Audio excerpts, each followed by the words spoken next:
Yes, thank you first to the organisers of this for bringing me here, and and also just for the really fantastic presentations the last couple of days. I've learned a lot. It's been really, really interesting. Okay, so very briefly, being said, I'm a part-time farmer, full-time PhD researcher, and what I'm about to present is kind of more of a side quest to my PhD research, which generally is focusing on how the new subsidy schemes post-Brexit, new taxation and so on is affecting farmers and farmland in Wales and England. Here we are. Okay, so this is a farm, Bremenda Isaf in Carmarthenshire, which is near where I live. It's about a half-hour drive from where I am.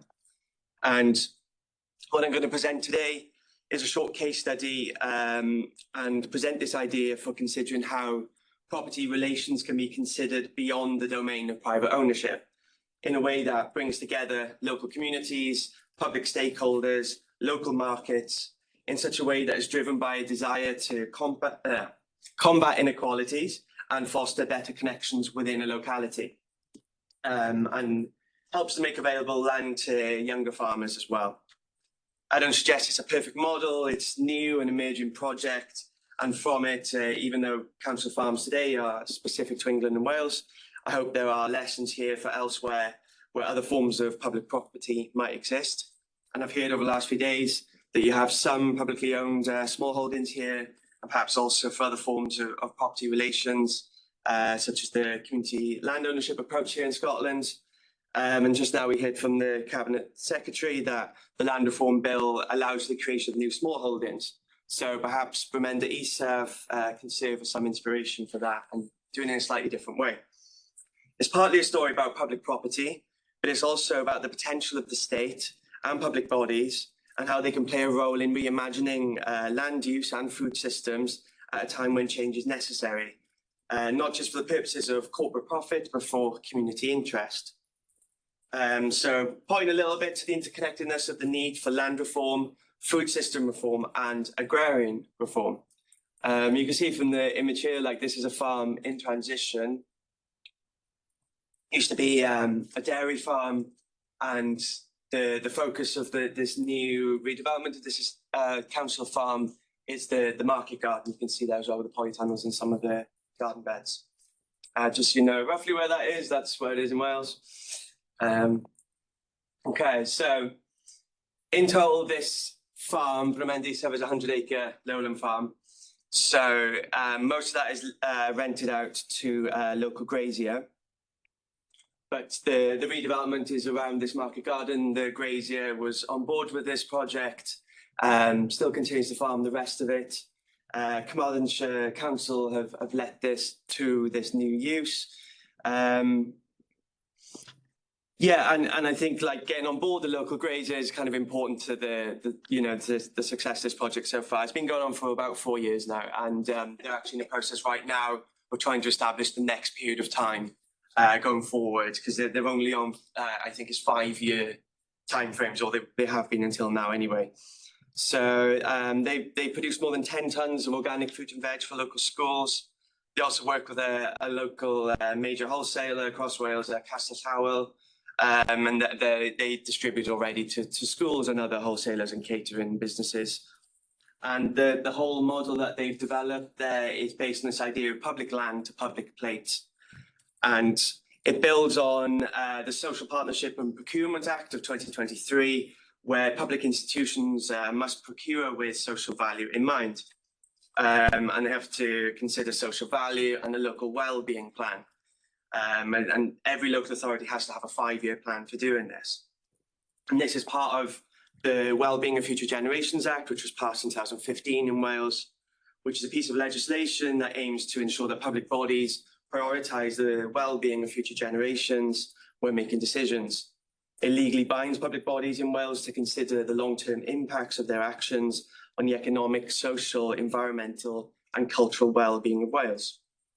And then the local council, in particular Carmarthenshire, where this is, have looked to prioritise food and how to address food inequalities within the county. Now, with regards to Bremenda Isaf, there are 3 nested organisations that are sort of involved in the development and management of this. So they range from like the UK level to the Welsh national level, and then also to the local authority level. So you've got Sustainable Food Places, which is, I believe, a campaign backed by multiple other organisations, such as the Sol Association. And then at the local level, there's Boyd Gar, which just means Carmarthenshire Food. And that's the kind of local food partnership that they're working with. And then at the national level, there's Food Sense Wales. They're a charity established in, they're a charity, and in 2024, they served more than 200,000 portions of organic veg across Wales, in Welsh schools, as part of the Welsh Government's universal free school meals policy. And then the target for 2025 is more than 1 million portions, and now across 7 counties in Wales, and 15 different producers are involved in this. So it's not only improving nutrition for children, it's also creating a new market for organic veg producers across Wales. So again, linking this need for any reform to land access back to food systems reform. Prior to this scheme, only around 6% of veg served in Welsh schools was grown in Wales, and the aim by 2028 is to increase that to 10%. So the reason I'm dwelling on this here is just to underline that the creation of new markets, which is being facilitated by the Welsh state and the public sector. Bremenda Isaf, might not have had the requisite market without this required to be able to support the economic development of this farm. And going forward, this is going to be key to sustaining the farm. They have to become self-sufficient economically soon, because it initially was backed by the UK Shared Prosperity Fund. And I think this just kind of emphasises the point of this need for wider connectivity and reform as well. Yeah, there's 4 employees as well, yeah. And 2 of those are employed by the council, and then the 2 others are employed by 2 different other organisations that are involved with this project. But the council employ the head grower and the assistant grower, so they've got decent wages, they've got a decent job, they've got holidays, they've got sick pay, which within the sector of agroecology is not particularly common. So it's showing that maybe there's a different way forward here, but it's early days as well, so this is all about trying to develop a case going forward. So just to kind of like give a bit of an overview of council farms in Wales, there's still nearly 1,000 of them, 15,000 hectares, but yeah, and these go back, won't go too much into the history of it all, but the 1908 Small Holdings Allotment Act established that county councils had a statutory duty to provide land for persons so they could cultivate and occupy for themselves. The idea of this was about this idea of the farming ladder and extending the ability to have access to property and rural property and land as part of the Liberal Party reforms of that era. So it was about extending access to working class communities, and it was also focused after World War I on returning veterans from the war as well. It worked in some ways, it didn't work in other ways. That's a whole thing of itself. But what I'm kind of proposing to do is an inversion of the original idea of the council farm. So rather than using it to enfranchise people towards property and the property ladder, actually fuel more cooperative and community forms of ownership and management. And so not as a stepping stone to private property, but as an alternative to private ownership. Council farms represent around 1% of agricultural land in Wales and England at the moment. It's declined by about half over the last few decades. And this is due to councils selling off land, partly due to the pressures of austerity, but I think also partly because there's a lack of imagination and political desire to do something different with these farms. So a lot of them are in sort of declining and in disrepair, and there's a difficulty because you can't, the old model where you would take on a council tenancy if you were new to farming or you were younger, and then you would move on to your own land at some point, that whole model's broken down because of rising land values and various other things we've talked about the last couple of days. So, and I mean, there's around 100,000 hectares of land under this form across Wales and England, which equals around 3 to 4% of all agricultural holdings in Wales and England as well. So it's, even though it's small, it's still kind of substantial. And 1 in 6 of all new lettings are council farms, and 1 in 10 of all new entrants into farming move on to council farms. And 2/5 of all tenanted holdings with attached buildings or homes are council farms. So if we care about the future of farming, we have to care about access to tenanted farms. and council farms help to negate the power of private landlords, which is difficult to sort of move forward with as a new farmer, new entrant. Yeah, and for this, I'm drawing on some research from CPRE, looking at like a vision for 2040 for council farms. Thank you, which is also supported by Shared Assets and the New Economics Foundation. The alternative is this. I'll try and go through this one quickly. Lots of councils are flogging their farm estates and evicting tenants. So this is a case from Powys in Mid Wales, and basically they were given 6 weeks to vacate their farm. They'd been there for 10 years. It's where their family lived. It's where their livelihood was based. And Powys Council at the minute are evicting. I think they've served eviction notices to 15% of all their council farm tenants. So I would argue, following the work of my supervisor, Kai Heffron, that this is a form of privatisation and enclosure. So one of the hopes of Bremenda Isaf is I can speak to councils across Wales and England and show a different way of doing things that can help to regenerate rural communities rather than plundering them.